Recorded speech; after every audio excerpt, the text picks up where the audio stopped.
Hello student, मैं संजय चौहान।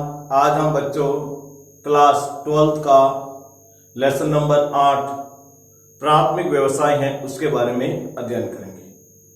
बच्चों, हमने पिछले वीडियो के अंदर प्राथमिक व्यवसाय के जो महत्वपूर्ण बिंदु थे, जैसे वाणिज्य पशुचारण और चलवासी पशुचारण के बारे में अध्ययन किया और साथ में हमने देखा कि चलवासी पशुचारण और वाणिज्य पशुचारण के बीच में क्या अंतर है, उसके बारे में हमने विस्तार के साथ अध्ययन किया। आज हम बच्चों कृषि के जो प्रकार हैं मुख्य रूप से बांटे गए हैं, उनका हम विस्तार के साथ क्या करेंगे, अध्ययन करेंगे। तो बच्चों, आज का हमारा जो टॉपिक है वो है कृषि। क्या है? कृषि। पहले हम थोड़ा सा इस कृषि की परिभाषा को लेंगे और फिर हम कृषि के जो प्रकार हैं उनका विस्तार के साथ अध्ययन करेंगे। यदि आपसे कृषि की परिभाषा पूछे तो सीधा सा लिखना है कृषि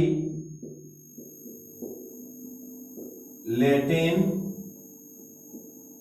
भाषा का शब्द एग्रीकल्चर से बना है। कृषि लैटिन भाषा का कौन सा शब्द है? एग्रीकल्चर से बना है, जिसका शाब्दिक अर्थ एग्री यानी मिट्टी तथा कल्चर यानी जुताई करना। कल्चर यानी क्या करना? जुताई करना। अर्थात मिट्टी पर जुताई करना कृषि कहलाता है। मिट्टी पर जुताई करना क्या कहलाता है बच्चों? कृषि। इसके अलावा पशुपालन, मत्स्य पालन तथा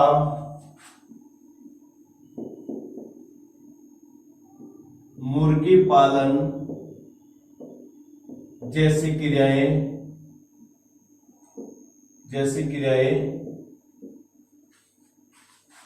कृषि के अंतर्गत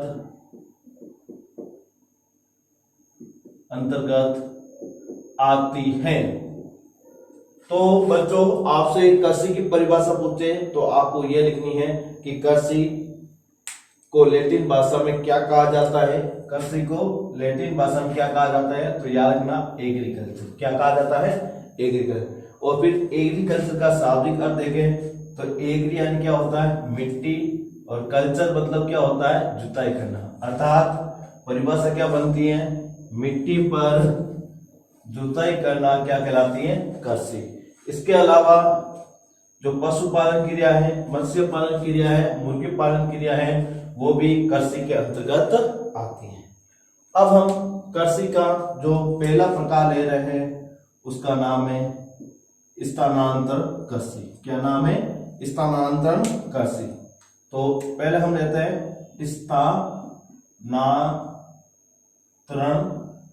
स्थानांतरण कृषि।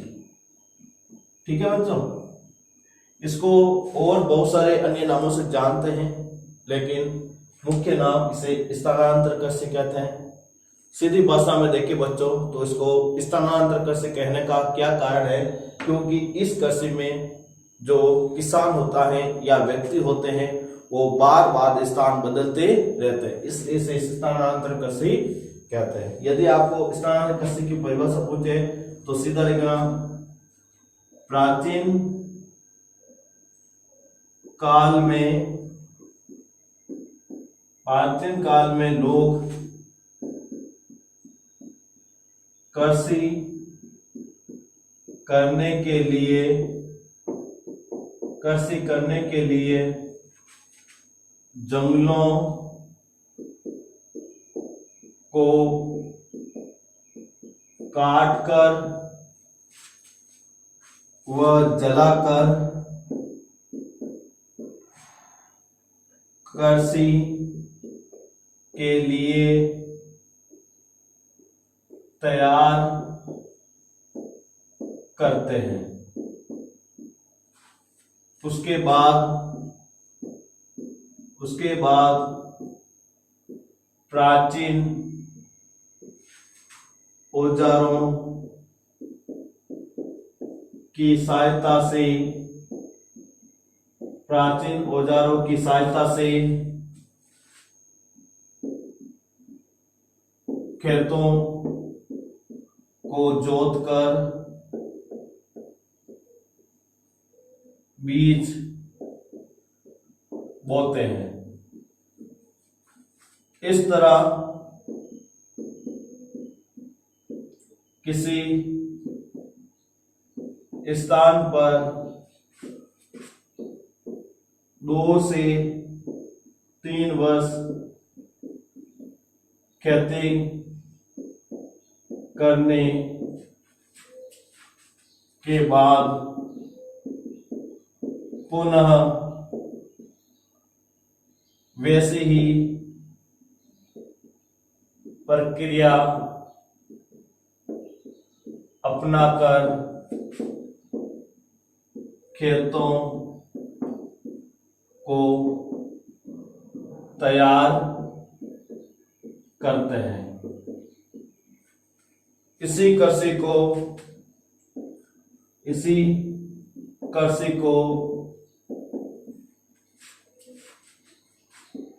स्थानांतरण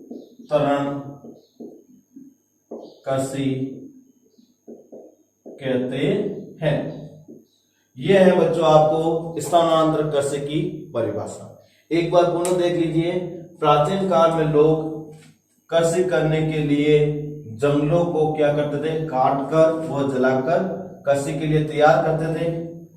उसके बाद प्राचीन औजारों की सहायता से खेतों को जोतकर बीज बोते थे। इस तरह किसी स्थान पर 2-3 वर्ष खेती करने के बाद पुनः वैसी प्रक्रिया अपनाकर खेतों को तैयार करते हैं। इसी कृषि को हम स्थानांतरण कृषि कहते हैं। तो ये बच्चों किसकी परिभाषा हो गई? स्थानांतरण कृषि की परिभाषा।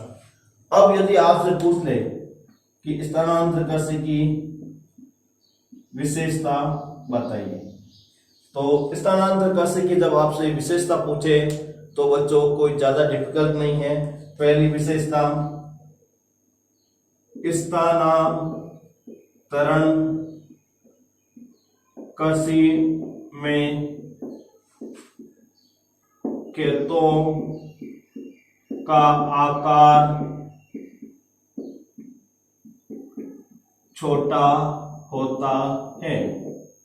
स्थानांतरण कृषि में खेतों का आकार क्या होता है? छोटा होता है। दूसरी विशेषता, स्थानांतरण कृषि में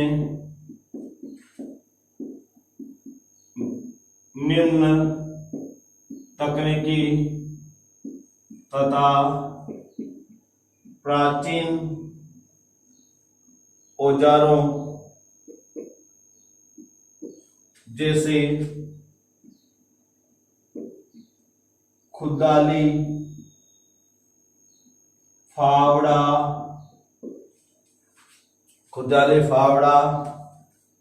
तथा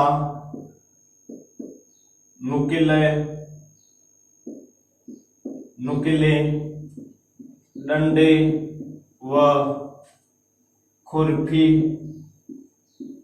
का प्रयोग किया जाता है। आपसे पूछ ले बच्चों कि स्थानांतरण कृषि में तकनीकी कैसी होती है? निम्न होती है विशेषता के अंदर। और प्राचीन औजारों जैसे खुदाली है, फावड़ा है तथा नुकीले डंडे है, खुरपी है आदि का इसमें क्या होता है, प्रयोग होता है। फिर अगले बिंदु के अंदर देखें तो स्थानांतर कृषि के अंदर बच्चों विभिन्न प्रकार के समय के साथ इसमें क्या होती है, उर्वरकता का ह्रास होता है। तो इसमें इस कृषि में यदि किसी क्षेत्र में 2-3 वर्ष कृषि करने पर उसकी उर्वरकता समाप्त होने पर दूसरे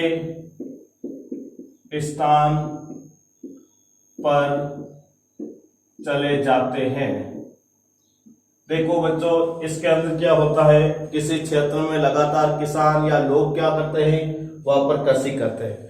अब 2-3 साल लगातार वहां पर कृषि करने से उसकी उर्वरक क्षमता का क्या हो जाता है, ह्रास हो जाता है। इस कारण से वो दूसरे स्थान पर वापस वही प्रक्रिया अपनाकर कृषि करने के लिए चले जाते हैं। तो ये हुई हमारी स्थानांतरित कृषि की कौन सी विशेषता, तीसरी विशेषता। अब हम इसे अगली विशेषता की बात करें तो स्थानांतरित कृषि के बारे में देखेंगे कि स्थानांतरित कृषि को विश्व के अंदर, भारत के अंदर ने अलग अलग क्षेत्रों में इसे किन किन नामों से जानते हैं। तो हमें पता चलेगा कि हम भारत के अंदर एक ही कृषि को किन किन अलग अलग नामों से पहचानते हैं। तो सबसे पहले हम इसका चौथा बिंदु लेते हैं। इस कृषि को भारत के उत्तरी पूर्वी राज्यों के अंदर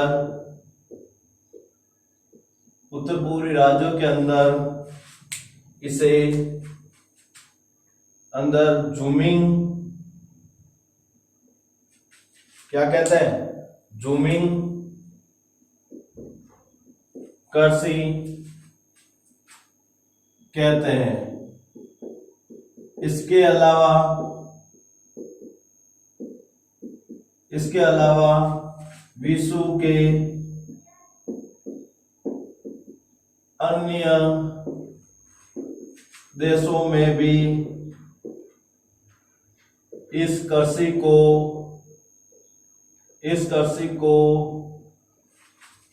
अलग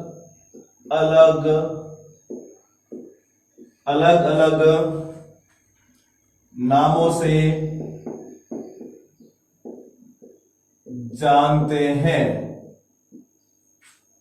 देखो इस कृषि को उत्तर पूर्वी भारत के अंदर क्या कहते हैं बच्चों, जूमिंग कृषि कहते हैं। इसके अलावा विश्व के जो अलग अलग देश हैं उसके अंदर भी इस कृषि को अलग अलग नामों से जानते हैं, जैसे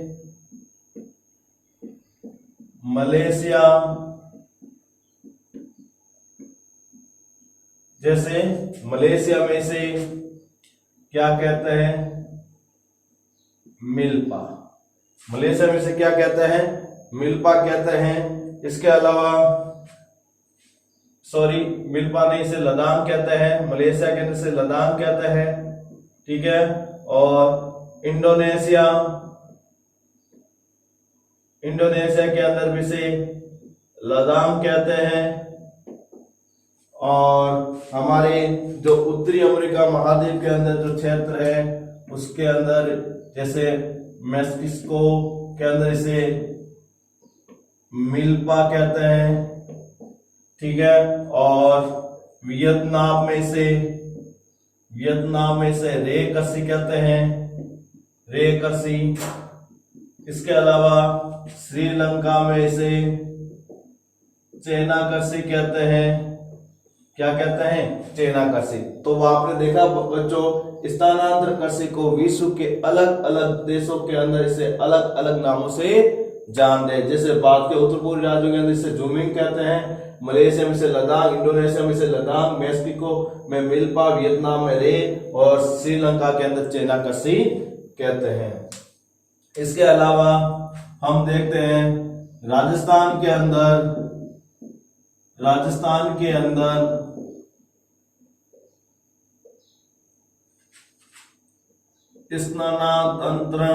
स्थानांतरण कृषि को वालरा कृषि कहते हैं। क्या कहते हैं? वालरा कृषि कहते हैं। याद रखना बच्चों, स्थानांतरण कृषि को राजस्थान में क्या कहते हैं? वालरा कृषि। इसके अलावा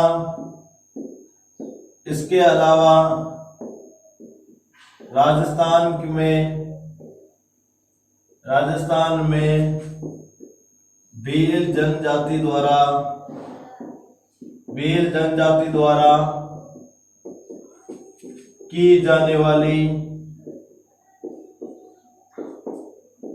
जाने वाली मैदानी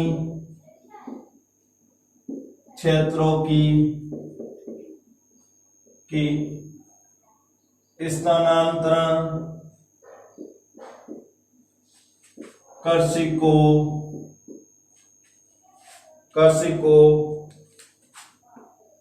दजिया क्या कहते हैं बच्चों? स्थानांतरण कृषि को दजिया तथा पहाड़ी क्षेत्रों की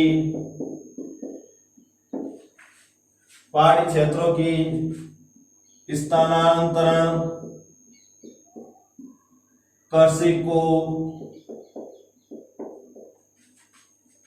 चिमाता क्या कहते हैं बच्चों? चिमाता कहते हैं। क्या कहते हैं? चिमाता कहते हैं। तो याद रखना बच्चों, राजस्थान के अंदर स्थानांतरण कृषि को क्या कहते हैं? वालरा कृषि। और इसके अलावा राजस्थान के अंदर जो भील जनजाति द्वारा की जाने वाली मैदानी क्षेत्रों की स्थानांतरण कृषि को दजिया कहते हैं और पहाड़ी क्षेत्रों की स्थानांतरण कृषि को क्या कहते हैं? चिमाता कहते हैं। इसके अलावा और भी इसके मुख्य बिंदु हैं जो इस प्रकार हैं, जो इसकी विशेषता को प्रकट करते हैं। तो स्थानांतरण कृषि का जो 6वां नंबर जो बिंदु है वो मुख्य रूप से इनके क्षेत्र के बारे में है। स्थानांतरण कृषि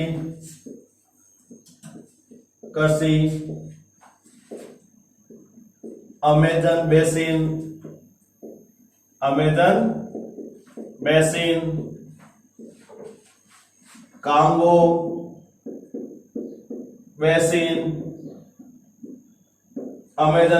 कांगो बेसिन तथा पूर्वी द्वीप समूह क्षेत्रों में की जाती है। तो आपने देखा बच्चों, स्थानांतरण कृषि है वो अमेजन बेसिन है, कांगो बेसिन है तथा पूरी जो द्वीप समूह के जो क्षेत्र हैं वहां पर की जाती है। वर्तमान के अंदर यदि इस कृषि के अंदर जो फसलें की बात आती है, किसकी बात? फसलें। तो स्थानांतरण कृषि की मुख्य फसलें जैसे ज्वार, बाजरा, मक्का। क्या है? ज्वार, बाजरा, मक्का और दालें मुख्य फसलें हैं। तो याद रखना बच्चों, स्थानांतरण कृषि की मुख्य फसलें कौन सी हुई? ज्वार, बाजरा, मक्का और दालें यहाँ की क्या है? प्रमुख स्थानांतरण कृषि की फसलें हैं। यदि आपसे कुछ सवाल यदि पूछ ले, ज्वार भारत में सबसे ज्यादा कहाँ होती है? तो महाराष्ट्र में। कहाँ होती है? महाराष्ट्र के अंदर सबसे ज्यादा ज्वार होती है। और बाजरा आपसे पूछे भारत के अंदर सबसे ज्यादा कहाँ होता है? राजस्थान के अंदर होता है। और राजस्थान के अंदर कहाँ पर? जयपुर में सबसे अधिक होता है। और क्षेत्रफल के अंदर पूछा जाए तो सबसे ज्यादा बाजरा जैसलमेर में बोया जाता है। और प्रति एकड़ उत्पादन के अंदर देखे जाए तो बाजरा सबसे ज्यादा अलवर में होता है। और मक्का है वो चित्तौड़गढ़ में होता है सबसे ज्यादा, और भारत के अंदर सबसे ज्यादा आंध्र प्रदेश में होता है। कहां पर होता है? आंध्र प्रदेश के अंदर सबसे ज्यादा होता है। दालें सबसे ज्यादा यूपी के अंदर होती है, मतलब उत्तर प्रदेश के अंदर देखने को मिलती है। तो आपने देखा बच्चों स्थानांतर कृषि किसे कहते हैं और स्थानांतर कृषि की विशेषता क्या है। अब हम लेते हैं आदिम कृषि। आदिम कृषि क्या है, आदिम कृषि के रूप क्या है, उन सब के बारे में हम इस टॉपिक के अंदर अध्ययन करेंगे। देखो सब बच्चों, आदिम शब्द को पहचान सकते हो तो पहचान कर भी आप उसकी परिभाषा लिख सकते हो, क्योंकि आदिम कृषि है वो स्थानांतर कृषि का ही रूप है जिसमें स्थायी रूप से कृषि होती है। अंतर यही है, स्थानांतर कृषि में स्थायी कृषि नहीं होती है बल्कि इसके अंदर क्या होती है, स्थायी कृषि होती है। तो हम लेते हैं आदिम कृषि।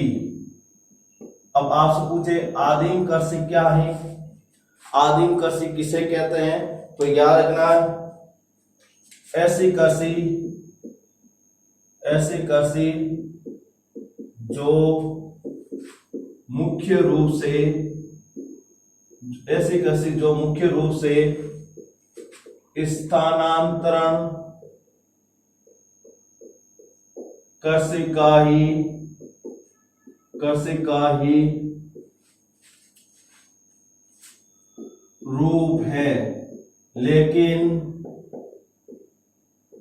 इस कृषि में स्थायी रूप से की जाती है। देखो बच्चों, इसकी परिभाषा कोई डिफिकल्ट नहीं है, नॉर्मल परिभाषा है, आप स्वयं भी देख सकते हो।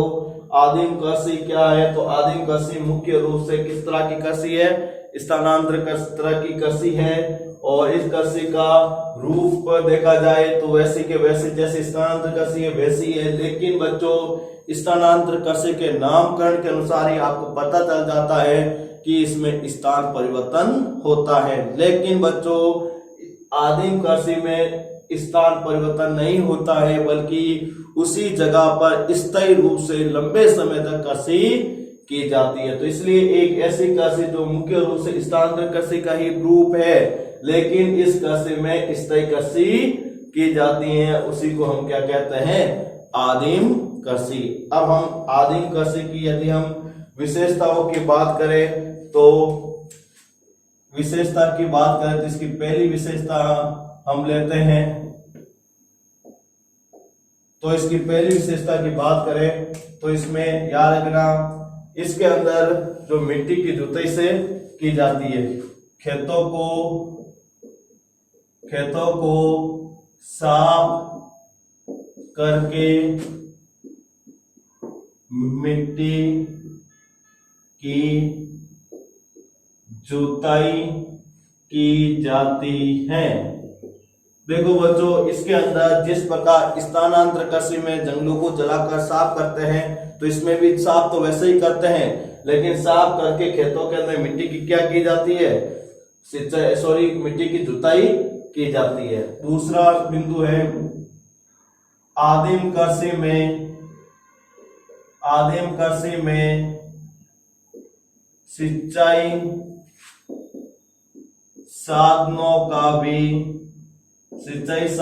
का भी उपयोग किया जाता है। याद रखना बच्चों, आदिम कृषि के अंदर देखा जाए तो इसके अंदर बच्चों सिंचाई के जो साधन है उसका भी प्रयोग किया जाता है, और इसके अलावा इसके सिंचाई का उपयोग हो जाने के कारण बच्चों स्थानांतर कृषि की तुलना में आदिम कृषि में ज्यादा उत्पादन होने लगा है। तो इसका अगला बिंदु देखते हैं, इस कृषि में अधिक उत्पादन में वृद्धि होने के कारण इन फसलों का इन फसलों का व्यापार किया जाता है। याद रखना बच्चों कि इसके अंदर देखो मिट्टी की जुताई होती है, सिंचाई के साधनों का प्रयोग होता है और सिंचाई के साधनों के प्रयोग हो जाने के कारण बच्चों इसके अंदर उत्पादन क्या होता है, अधिक होता है। अधिक उत्पादन होने के कारण जो एक्स्ट्रा उत्पादन बचता है तो उसका क्या कर लिया जाता है, व्यापार कर लिया जाता है। चौथा बिंदु, इस कृषि में पशुपालन जैसी क्रिया भी की जाती है,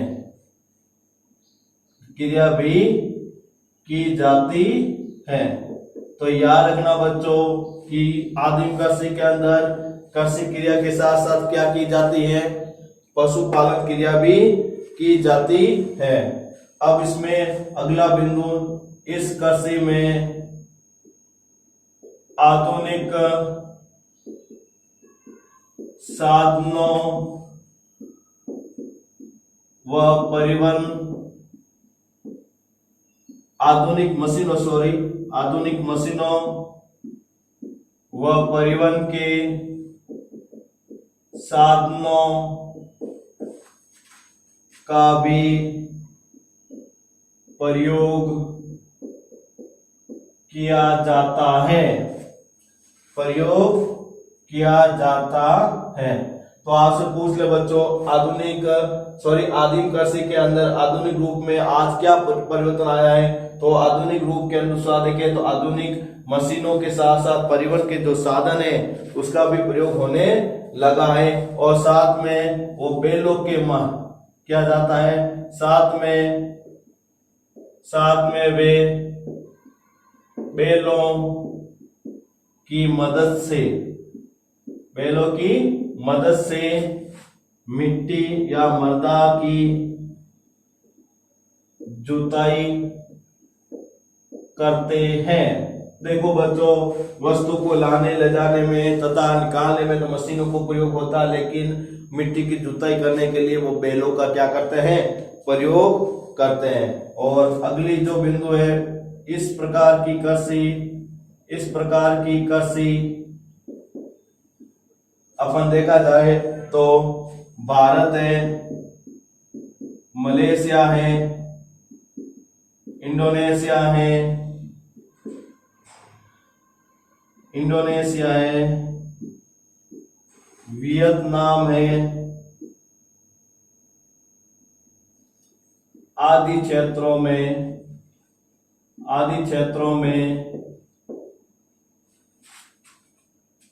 की जाती है। तो याद रखना बच्चों, यदि आदिम कृषि के क्षेत्र के नाम पूछे तो भारत, मलेशिया, इंडोनेशिया, वियतनाम, ये सारे क्षेत्रों के अंदर ये क्या होती है, आदिम कृषि। तो आपने देखा बच्चों कि आदिम कृषि की परिभाषा तो हुई एक ऐसी कृषि जिसकी मुख्य रूप से तो स्थानीय कृषि का ही रूप होता है, लेकिन इसके अंदर सारी कृषि स्थायी रूप से की जाती है। इसकी विशेषता के अंदर हमने पहली विशेषता देखी कि खेतों को साफ करके मिट्टी की क्या करते हैं, जुताई करते हैं। अगली विशेषता के अंदर इसमें सिंचाई के साधनों का उपयोग होता है और अधिक उत्पादन होने के बाद इस फसलों को क्या किया जाता है, व्यापार किया जाता है। इसमें पशुपालन क्रिया भी होती है और इसके साथ आधुनिक मशीनों और परिवहन के साधनों का भी इसमें प्रयोग किया जाता है और साथ में बैलों की मदद से मिट्टी की क्या करते हैं, जुताई करते हैं। और इस प्रकार की कृषि भारत में मलेशिया, इंडोनेशिया, वियतनाम आदि देशों के अंदर होती है। बच्चों एक शब्द आया है सिंचाई। क्या शब्द आया, सिंचाई क्या होती है, काफी बार परिभाषा इसको पूछी भी जा चुकी है कि सिंचाई क्या होती है। तो सिंचाई याद रखना बच्चों, वर्षा ऋतु के अतिरिक्त पौधे को कृत्रिम रूप से जल पिलाने की प्रक्रिया को क्या कहा जाता है, सिंचाई कहा जाता है। वर्षा ऋतु के अतिरिक्त पौधे को कृत्रिम रूप से जल पिलाने की जो प्रक्रिया होती है बच्चों, वो क्या होती है? सिंचाई होती है। जैसे रबी की फसल को उत्पादन करने के लिए जो माउंट की वर्षा तो बहुत कम होती है, इसलिए उस फसल का उत्पादन प्राप्त करने के लिए हम क्या करते हैं? कृत्रिम रूप से पौधे को क्या पिलाते हैं? पानी पिलाते हैं। उसी को हम क्या कहते हैं? सिंचाई कहते हैं। उसके बाद एक शब्द आया है व्यापार। व्यापार के बारे में हमने पहले भी पढ़ा है और आज मैं फिर से आपको बता देता हूं। व्यापार का मतलब होता है व्यक्ति के द्वारा क्रय विक्रय या आयात निर्यात करना। क्या कहलाता है? व्यापार। वापस सुन लेना, व्यक्ति के द्वारा आयात व निर्यात करने की जो प्रक्रिया होती है वो क्या कहलाती है? व्यापार कहलाती है। इसके अलावा हमारे सामने एक शब्द आया है परिवहन। परिवहन की बात आती है तो सीधे से याद रखना बच्चों कि व्यक्ति और वस्तु को एक स्थान से दूसरे स्थान पर आवागमन करना ही क्या कहलाता है? परिवहन कहलाता है। यदि परिवहन के साधन की बात आती है तो व्यक्ति और वस्तु को एक स्थान से दूसरे स्थान पर आवागमन कराने वाले साधन को ही हम क्या कहते हैं? परिवहन के साधन कहते हैं। तो आपने बच्चों देखा कि आदिम कृषि और स्थानांतरण कृषि की क्या विशेषताएं और कौन कौन से क्षेत्रों में की जाती है। तो आपने देखा बच्चों कि स्थानांतरण कृषि के अंदर जो हमारे महत्वपूर्ण बिंदु थे, सिंचाई थे, और इसके अलावा एक शब्द आया है और उत्पादन। उत्पादन का मतलब होता है किसी भी वस्तु का निर्माण या उसकी रूप परिवर्तन करना होता है। किसमें? उत्पादन के अंतर्गत आता है। तो आपने दो मुख्य कृषि की विशेषता जान ली है। एक कौन सी थी? आदिम निर्वाह कृषि और दूसरी स्थानांतरण कृषि। अब हम लेंगे एक महत्वपूर्ण और कृषि है जिसका अर्थ है जीवन निर्वाह कृषि। क्या है? जीवन निर्वाह कृषि। और जीवन निर्वाह कृषि का मुख्य उद्देश्य क्या है और इसमें क्या क्या होता है, उसकी क्या पूर्ति की जा सकती है, उन सब के बारे में हम देखेंगे। तो अब लेते हैं जीवन निर्वाह कृषि। देखो बच्चों, अब इसको रटना नहीं है, आपको सिंपल भाषा से पढ़ना है। अब सिंपल भाषा से पढ़ोगे तो आप देखो इसमें एक शब्द आ रहा है जीवन निर्वाह। जीवन का मतलब होता है जीवन जीने के लिए, निर्वाह का मतलब होता है अपना उपयोग करते हैं। मतलब जीवन जीने के लिए हम जितनी वस्तु का हमें चाहिए उतने ही उपयोग करने के लिए हम पैदा करें, तो उस कृषि को हम किस में लेंगे? जीवन निर्वाह कृषि। उदाहरण के रूप में हम लेते हैं राजस्थान को।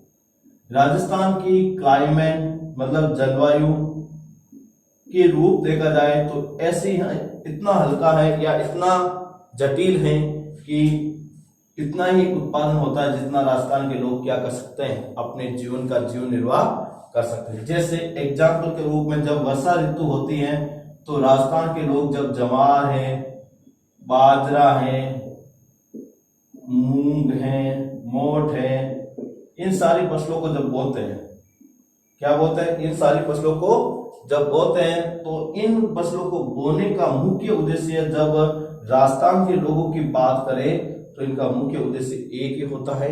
क्या होता है बच्चों? अपने परिवार का जीवन यापन करना। क्या करना? परिवार का जीवन यापन करना। क्योंकि उनको मालूम है कि वर्षा या अधिक हो गई या कम हो गई या समय पर नहीं हुई तो ये सारी फसलें क्या हो सकती है? बर्बाद हो सकती है। इसलिए इतने ही फसल का उत्पादन करते हैं जितने उसका क्या किया जा सके? जीवन यापन किया जा सके। यदि कभी कभी ऐसा भी होता है बच्चों कि ये जो फसल जितना उत्पादन करना चाहते हैं उससे क्या हो जाती है? ज्यादा फसल का उत्पादन हो जाता है। और जब ये फसल का ज्यादा उत्पादन हो जाता है तो उस फसल को, अतिरिक्त फसल को वो क्या करते हैं? मार्केट में बेच देते हैं। क्या कर देते हैं? मार्केट में उसको क्या कर देते हैं? बेच देते हैं और उससे पैसे की प्राप्ति कर लेते हैं। इसके अलावा राजस्थान के कुछ ऐसे क्षेत्र हैं जहां अपन देखा जाए तो नकदी फसल को उगाते हैं। किस फसल को उगाते हैं? नकदी। तो उन क्षेत्रों के अंदर जहां नकदी फसल उगाई जाती है, जहां जलवायु है, वर्षा है, तापमान है, वो नकदी फसल के लिए क्या है? अनुकूल है। तो उन लोगों का जब नकदी फसल को उगाते हैं तो इनका उद्देश्य जीवन निर्वाह नहीं रहता है। तब इनका उद्देश्य क्या नहीं रहता है, जीवन निर्वाह नहीं रहता। क्यों?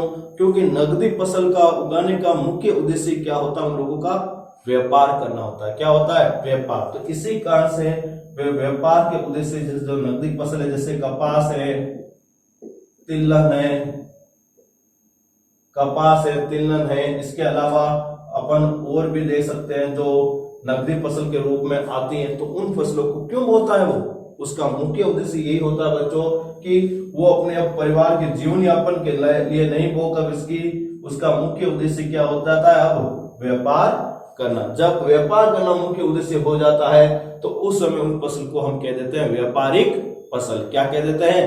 व्यापारिक फसल। और जब इन लोगों का मुख्य उद्देश्य जीवन का यापन करना होता है तो उस फसल को हम क्या कह देते हैं? जीवन निर्वाह कृषि।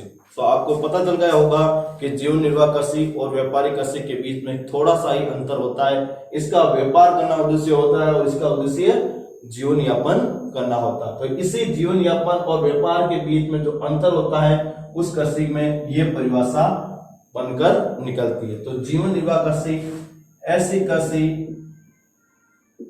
कृषि जिनका मुख्य उद्देश्य लोगों का जीवन यापन करना होता है। ऐसी कृषि जिनका मुख्य उद्देश्य लोगों का जीवन यापन करना होता है उसी को हम क्या कहते हैं बच्चों? जीवन निर्वाह कृषि। इसके अलावा हम इसके जो महत्वपूर्ण जो विशेषताएं हैं, इनकी जो महत्वपूर्ण विशेषताएं हैं वो बच्चों अगले वीडियो के अंदर इसका हम अध्ययन करेंगे। तो आपने देखा बच्चों कि इस वीडियो के अंदर आपने मुख्य रूप से तो कृषि के बारे में विस्तार के साथ अध्ययन किया है। पहली जो कृषि थी हमने स्थानांतर कृषि देखी, जिसमें हम स्थानांतर कृषि की परिभाषाएं, इसके अलावा स्थानांतर कृषि की जो 7-8 विशेषताएं थी उनके बारे में पढ़ा। और फिर हमने देखा स्थानांतर कृषि को विश्व के अलग अलग किन नामों से, किन क्षेत्रों में किन नामों से जानते हैं उसके बारे में पढ़ा और उनका अध्ययन किया। साथ में हम उनके क्षेत्रों के बारे में भी पढ़े। इसके अलावा हमने बच्चों एक और महत्वपूर्ण कृषि पढ़ी जिसका अर्थ नाम आदिम कृषि है। वैसे तो आदिम कृषि भी स्थानांतर कृषि का ही रूप है, लेकिन इसमें थोड़ा सा चेंज हुआ है। क्या है? थोड़ा सा चेंज। स्थानांतर कृषि ने हमने देखा तो वो अस्थायी थी और इस आदिम कृषि है वो स्थायी थी, वो पढ़ा था। उसके अलावा हमने इस वीडियो के अंदर आदिम कृषि की विशेषता देखी और हमने जीवन निर्वाह कृषि की एक परिभाषा के बारे में अध्ययन किया। अब इसकी जो विशेषता है वो हम नेक्स्ट वीडियो के अंदर करेंगे। Thank you.